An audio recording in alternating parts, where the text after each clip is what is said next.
Comedian coming to the stage is very funny. I've seen her around the area a lot. Everybody, please give it up for Ann Duke. Hey, how's everybody doing? Good? Good. Okay. All right. So good to see all of you.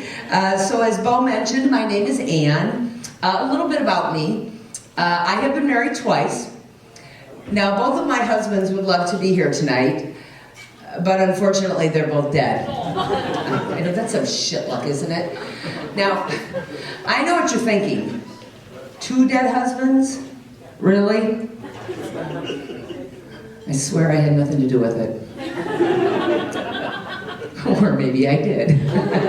Just saying, guys, you might want to laugh at my jokes. Yeah, 2 dead husbands. You can imagine how that goes off on a first date, right? That is a mighty aphrodisiac. Yeah, do you know what an aphrodisiac is? Yeah. Oh, I'm sorry. I didn't mean to be condescending. That means talking down to people. So there I was, back out in the dating world, and let me tell you, it is brutal out there for women of a certain age, which sadly is my age. So, like everybody else, I decided to check out the online dating scene, right? I signed up for that Match.com, you know, that site where everybody's profile picture is about 10 years old. And that other one for mature singles, Our Time. Oh, what a shit show. They really should call that Out of Time. You know, fuck relationships. You know, I mean, have you ever noticed that if you stay in a relationship long enough, it really becomes about who does what around the house, right? Right now, John, right? This your lady? You've been together a long time? What's your name, ma'am? Sarah. Sarah, can I ask you a question? Have you ever wanted to kill him? See me after the show, I got some tips. I mean, listen, I'm sure at some point, Sarah, John said this to you about chores around the house. What are you keeping score? Right? And Sarah probably said, no. But let me let you in on a little secret, guys. We are absolutely fucking keeping score. Are you kidding? Oh my God, and guess what? You're losing. I mean, listen, if this were the NFL, we'd be the Los Angeles Rams and you'd be the Detroit Lions. Yeah. I mean, even Stafford eventually figured out how to go with the winner, right? But let's face it, we're all keeping score, right? Men and women love to push each other's buttons. Now, my first husband, the old hippie, he would agree to do something around the house, and then he would proceed to do it all wrong, on purpose, over and over and over again, you know, until eventually I would just be like, you know what, never mind, I will load the dishwasher myself. Yep, you know. And then, my second husband, Mr. Passive Aggressive, he would agree to do something around the house, but then there'd be absolutely no sense of urgency about it, which he knew drove me crazy, right? So there I'd be at midnight, dragging those trash cans out to the street, right? Right, ladies? Yeah.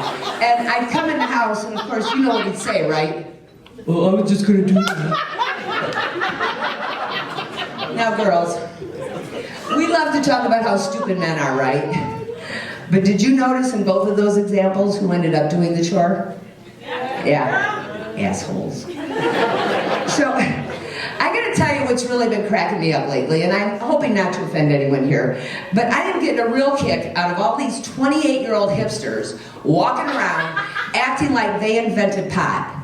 Right? Excuse me, cannabis. Right? I mean, listen, are there any old stoners in the room? Come on, listen, you punks, we did this shit when it was like really illegal. Right? Right? I mean, nowadays, you go to a dispensary, it's like you're at the frickin' Apple store, right? I mean, when I was a kid, we were meeting some shady guy from the public high school in the parking lot behind McDonald's, right? Right? And listen, we didn't use scales in those days. We measured with our fingers, right? Remember you'd get that 3-finger bag? Anybody with me on that?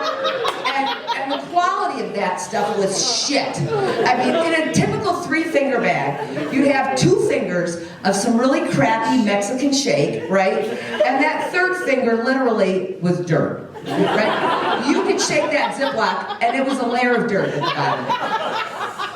And we couldn't talk about pot on the phone. Are you kidding me? I mean, we all had code words, right? Mine was Larry. So, hey Bob, I'm meeting Larry for lunch today at the bakery. Were you interested in a half a loaf or a full loaf of that sourdough? Right? That's how we did it. That's how we had to do it. Now, if you are under 45 years old, I have been smoking pot longer than you have been alive. And I'm going to tell you how I justified it all these years, right? I have what I call the functioning scale. So the way I see it, I function at this level, right? And most people function at this level. So I literally have to give myself a little bit of a handicap so that everybody else has a fighting chance. Right? Right. I mean, listen, when I was young, I smoked pot to feel good. Now, at my age, I need it just not to feel bad. Right? I mean, I got my medical card, I'm smoking it, I'm eating it, I'm rubbing it all over my sore muscles. Things have really changed.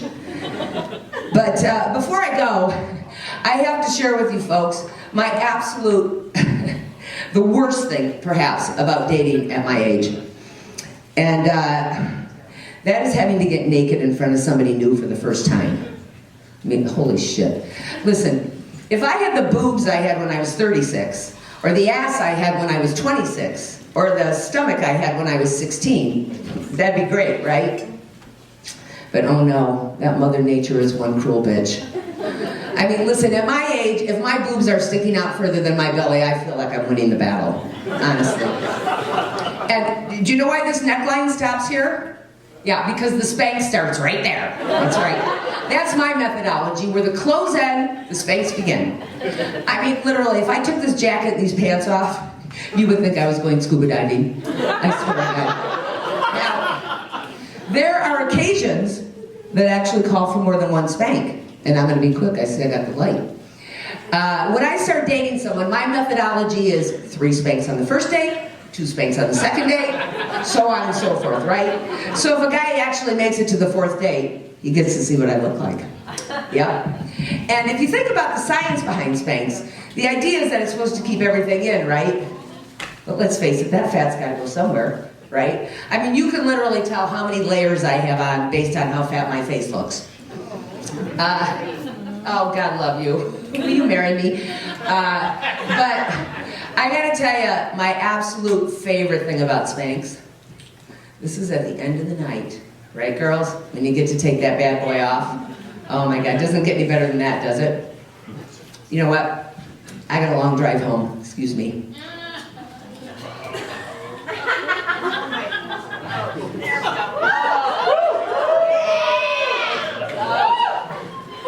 So much better. You know what? I'll take the other one off when I get home. I'm Aunt Duke. Thank you, everybody.